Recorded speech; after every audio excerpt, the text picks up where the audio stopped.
آتے ہیں آئے تھے پیارے آقا صلی اللہ علیہ وسلم کے خلاف، کہا قرآن بند کرو، قرآن مت پڑھو۔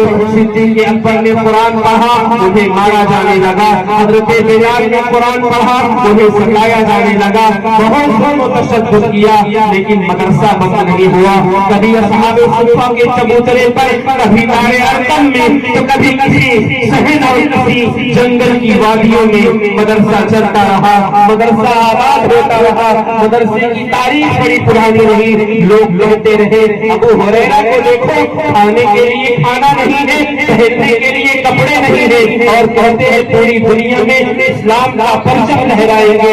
ان لوگوں کو نہیں پتا تھا کہ ان کو دھوپ نے پریشان کیا ہے، لیکن وہی لوگ جب قرآن کے دامن میں آئے تو پوری دنیا کے اندر ادوس کی وادیوں میں جا کر اللہ اکبر کی صدائیں گونجتی تھی، اللہ اکبر کی صدائیں گنگنائی تھی۔ وہی لوگ جب فارس گئے، ایران گئے، وہی لوگ جب دنیا کے گوشے گوشے میں گئے، روم میں گئے، اور پھر دریاؤں میں جب سفر کیا تو پھر اپنی سواریاں، اپنی کشتیاں جلا ڈالی، اور پھر اپنے گھوڑے دریاؤں میں اتار دیے۔ جو قرآن کے حاملین تھے، آپ سے گزارش ہے کہ آپ کا جو مکتب ہے پھر بڑی آن شان اور بال سے چل رہا ہے، اور انشاءاللہ چلتا رہے گا۔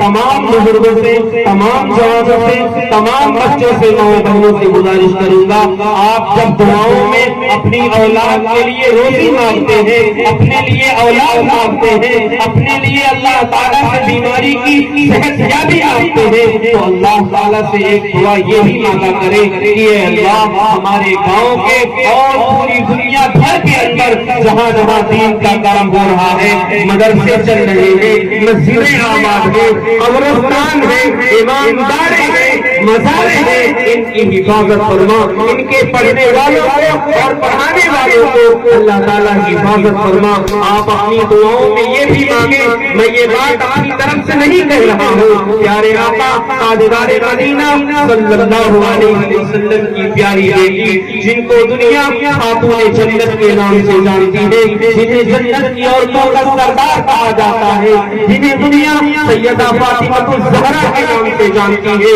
ایک مرتبہ اپنے آنچل کو اٹھاتی ہے اور کہتی ہے بارے الہا میرے نانا، میرے بابا، میرے ابا کی امت کے ان افراد کے رزق میں برکت عطا فرما جو قرآن پڑھتے ہو، جو قرآن پڑھاتے ہو، جو قرآن سیکھتے ہو، جو قرآن سکھاتے ہو۔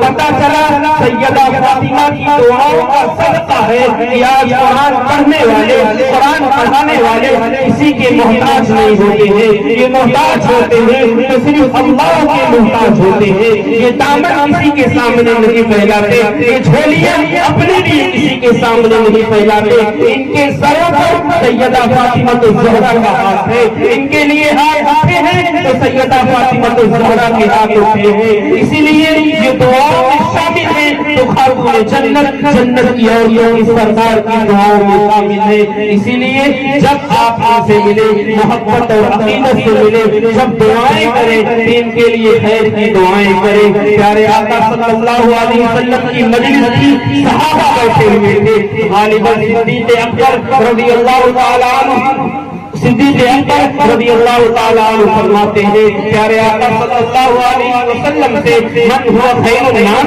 اے اللہ کے رسول صلی اللہ علیہ وسلم تمام لوگوں میں سب سے اچھا کون ہے؟ من ہوا خیر الناس، لوگوں میں بہتر کون ہے؟ پیارے آقا صلی اللہ علیہ وسلم نے ارشاد فرمایا خیرکم من تعلم القرآن وعلمہ، اے صدیق اکبر، اے صحابہ کی جماعت سنو، جو قرآن پڑھے اور پڑھائے، جو قرآن سیکھے اور جو قرآن سمجھے اور سمجھائے، تمام لوگوں میں وہ سب سے افضل ہے۔ ہوگا تمہاری نظر میں ایم پی اور ایم ایل اے افضل، ہوگا تمہاری نظر میں پائلٹ افضل، اور دنیا کے تمام شعبے میں کام کرنے والے تمہاری نگاہوں میں افضل ہوں گے۔ ہمارے آقا نے، ہمارے مولا نے، ہمارے تاجدار اور سردار نے فرمایا تھا کہ لوگوں میں افضل وہ ہے جو قرآن سیکھے اور سکھائے، قرآن پڑھے اور پڑھائے۔ ہم حضور کی بات پر اتفاق کرتے ہیں. میرے نبی نے جس کو اچھا کہہ دیا وہی اچھا ہے. اسی لیے پیارے آقا صلی اللہ علیہ وسلم نے فرمایا تھا اے میرے صحابہ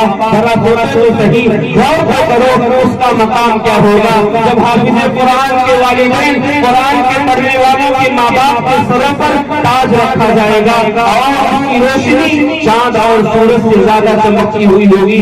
ذرا سوچو تو صحیح خود قاری قرآن کا حال کیا ہوگا. اسی لیے آپ سے گزارش ہے کہ مکتب کی تعلیم کو حقیر نہ سمجھا جائے, مکتب کی تعلیم کو کمزور نہ سمجھا جائے. مکتب میں کیا سکھایا جاتا ہے؟ ایمان کی باتیں بتلائی جاتی ہیں, عقائد کی باتیں بتلائی جاتی ہیں, دین اور ایمان سے محبت کرنا سکھلایا جاتا ہے, ملک اور ملت سے پیار کرنا سکھلایا جاتا ہے, ایثار و قربانی ہمدردی سکھلائی جاتی ہے, ایک دوسرے کے ساتھ محبت کرنا سکھلایا جاتا ہے, جینے کا طریقہ سکھلایا جاتا ہے. یہی پر مسئلہ حضرت ابو ہریرہ رضی اللہ تعالیٰ عنہ فرماتے ہیں اور راوی ہے احادیث کے, وہ کہتے ہیں کہ ایک مرتبہ میں نے اللہ کے رسول صلی اللہ علیہ وسلم سے پوچھا اے اللہ کے رسول صلی اللہ علیہ وسلم مجھے ایسا ایک عمل بتلا دیجیے کہ میں اس کو زندگی بھر کرتا رہوں. اللہ کے حبیب صلی اللہ علیہ وسلم نے ارشاد فرمایا اے ابو ہریرہ میں آپ کو ایک ایسا عمل بتلاتا ہوں کہ زندگی بھر عمل کرتے رہنا